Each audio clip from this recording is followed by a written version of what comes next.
And I'm Linda Penn, a Holocaust survivor. I do come from Grodno, Poland, and I was born in August 15, 1931, and I was very lucky to survive with my mother. And our family in Poland before the war, I had a younger brother and a father, and of course many aunts and uncles and cousins. My mother had 3 brothers and a sister. My father had 3 brothers and a sister, and grandparents, and all of them perished in the Holocaust. In 1939, the war broke out, and our town was heavily bombed, but our house was spared. They invaded more of Poland, which was our East Poland, like where we lived, and Lithuania and all the Baltic states, and they were going towards Russia. So when they came in,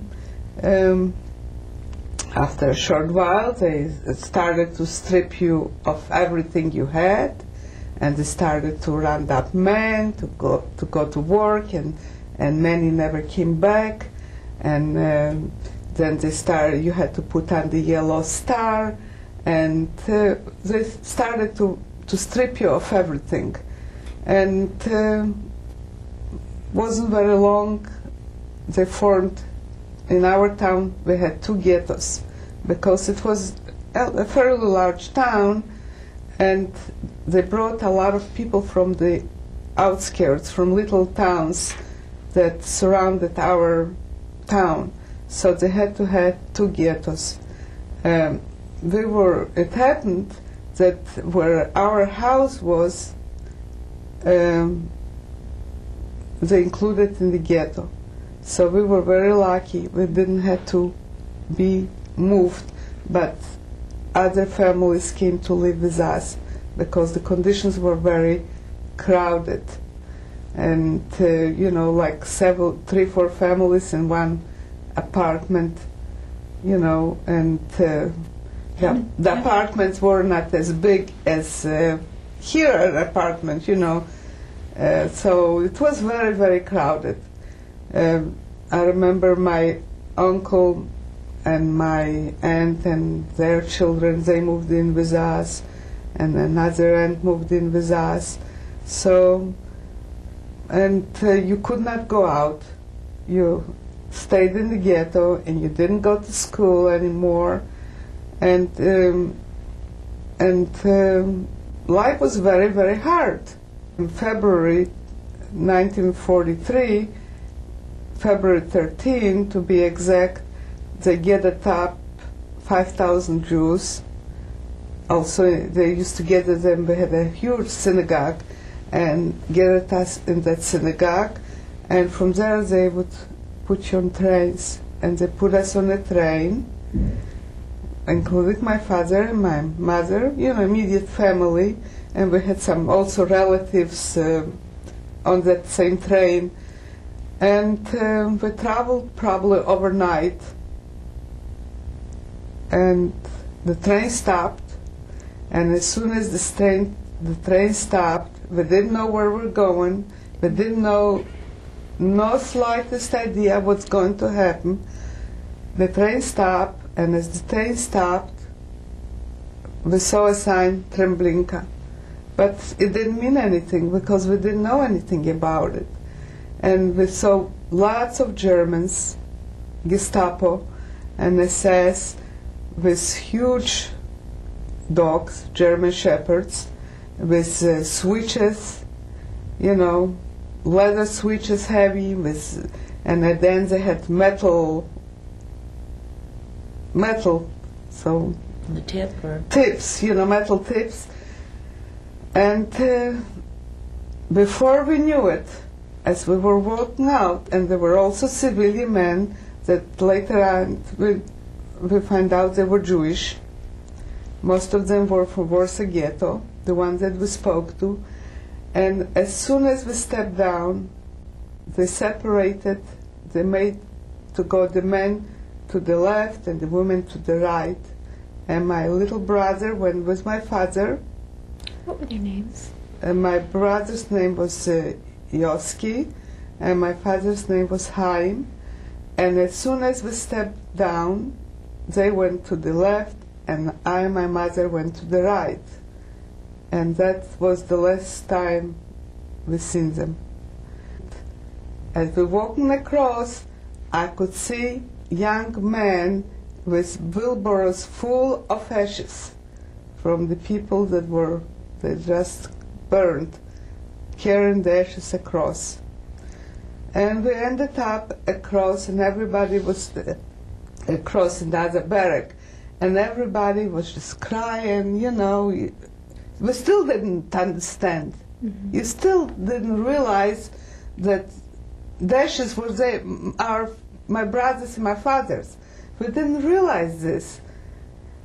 Because, so when we ended up there, and a few hours later, the men, the civilian men, that we find out they were Jewish people, brought us some food, little rations of, you know, bread, and I don't remember exactly what it was.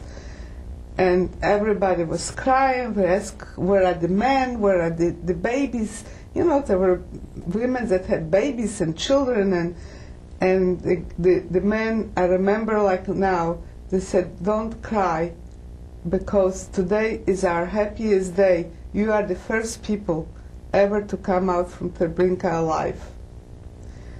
I was very sick there, and I was very fortunate. My whole life in camp was fortunate, just by miracles. I had typhus, and you know, I was sick, and if you were sick there, out you went to Majdanek. But they did have a hospital, if you, for any little things, not a hospital, a barrack where they were holding you. And I had very high temperature. My mother couldn't handle me anymore. She couldn't hold me up anymore. So she took me to the hospital, and every day they would come and take out the people, the sick people that were very sick, like me, and take them to Majdanek, to the gas chambers. But the nurse there, she felt pity on me and my mother, and every time she knew the assessment would come, she would take me out and sit me up, and when he would leave, I would go back to bed. Take me out and be like a patient waiting for something, I don't know. And my mother did not have even her bread ration for weeks. She gave me what she had, because for me to have strength to be able to survive it. And my hair fell out, you know, from the typhoid. I was very sick. Anyhow, I survived, and I got better, and we were like already 9 months there in Majdanek. In 1943, that would be late October, November, a German came, and he asked for 45 girls to go and work in a marmalade company. One morning, no orders to go to work. We had to stay in the cellar. We didn't know. And, you know, nobody tells you anything, just no going to work. So it was kind of suspicious, you know. You were always suspicious, because by that time we knew already what's going on, that it was suspicious. So little by little we find out what happened from the guards, that day that we couldn't go to work, it was in November already, they killed every person in Majdanek, in that camp that we were in, the Flugplatz, and all the camps around. It may be by 50,000 people that one day. And us, or they forgot about us, or we were left for a purpose. Who knows? More likely forgot. And we stayed quite a few days not going to work anymore. Then one day came a truck, they put us all on the truck, and they took us to another camp. Took us out from there. And they brought us to Travniki. And then the war started to,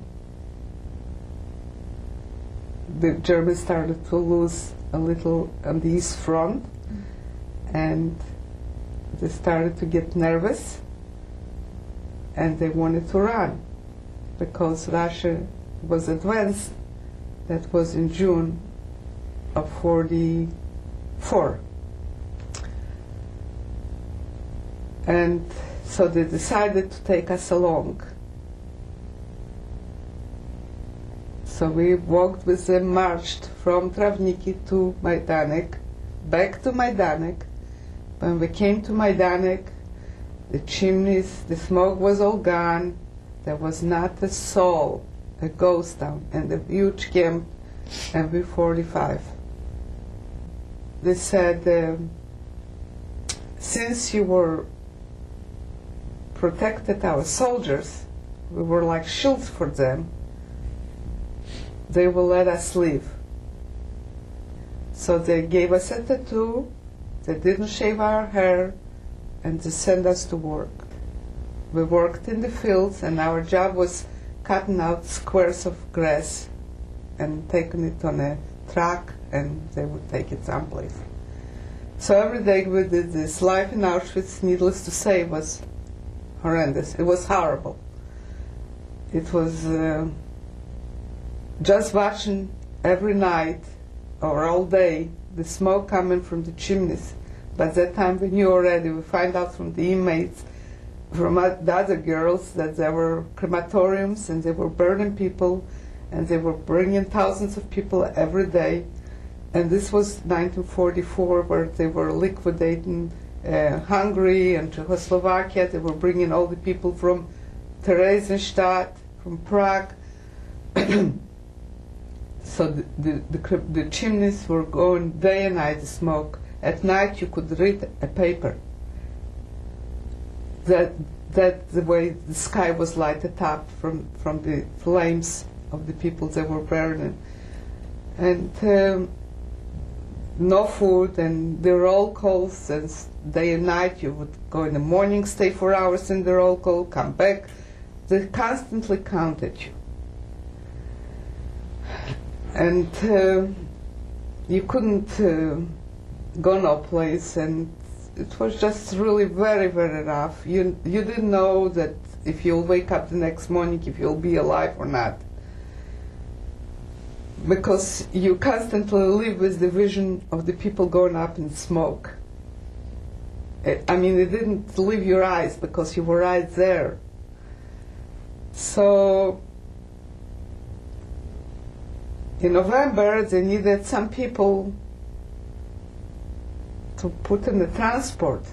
So we were chosen to go on the transport, and we ended up in Bergen Belsen.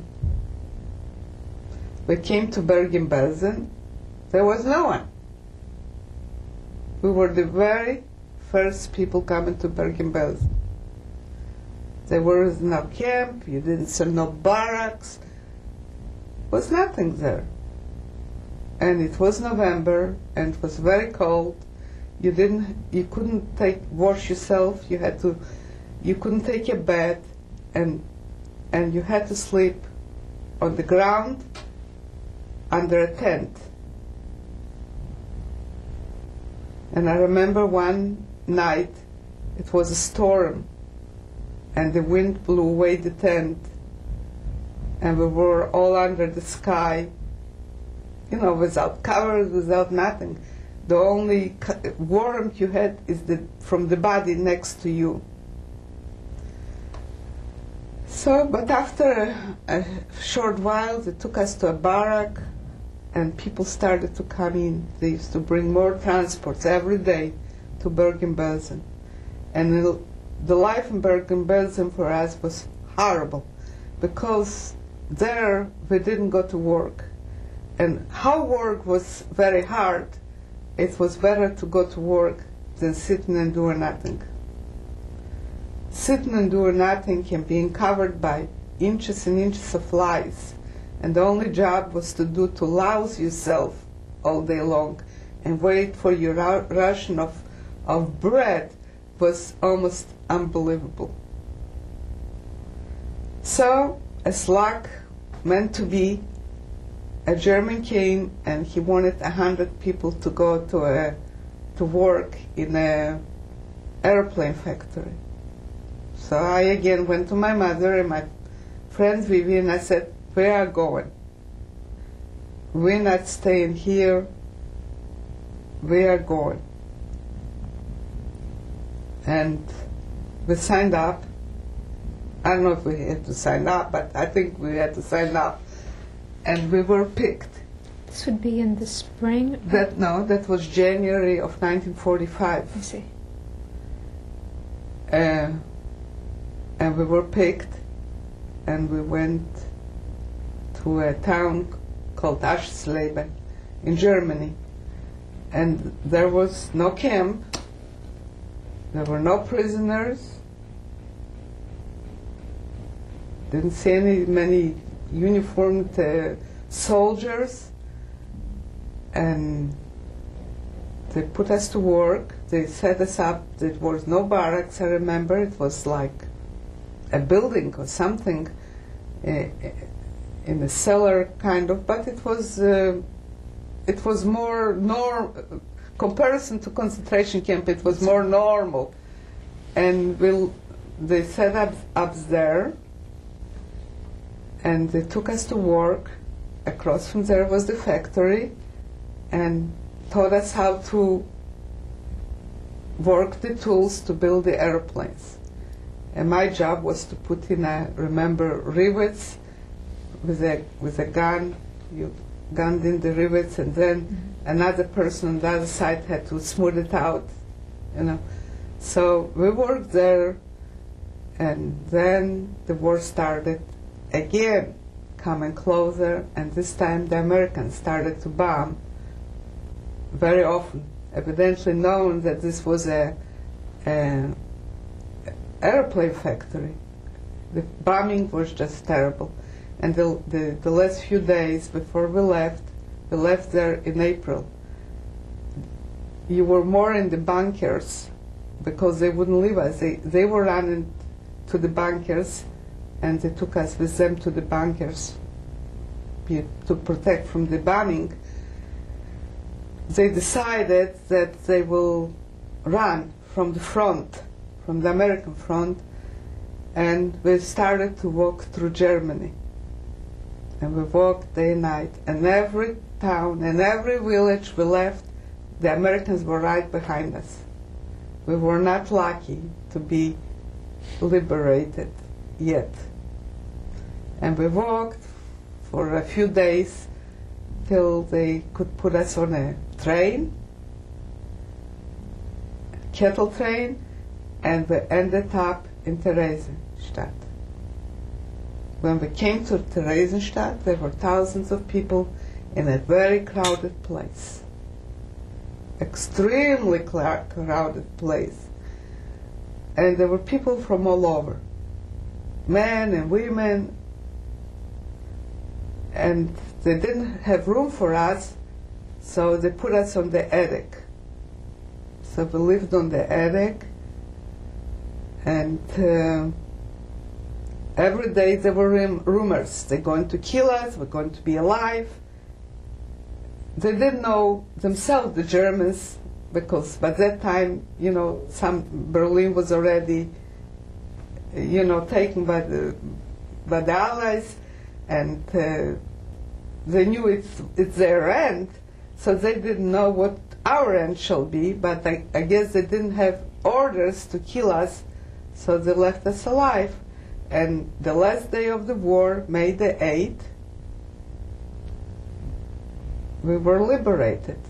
What was going on? You know, what was going on downstairs? You know, we just didn't hear the bombing anymore because they were bombing very heavily all around Prague, probably. So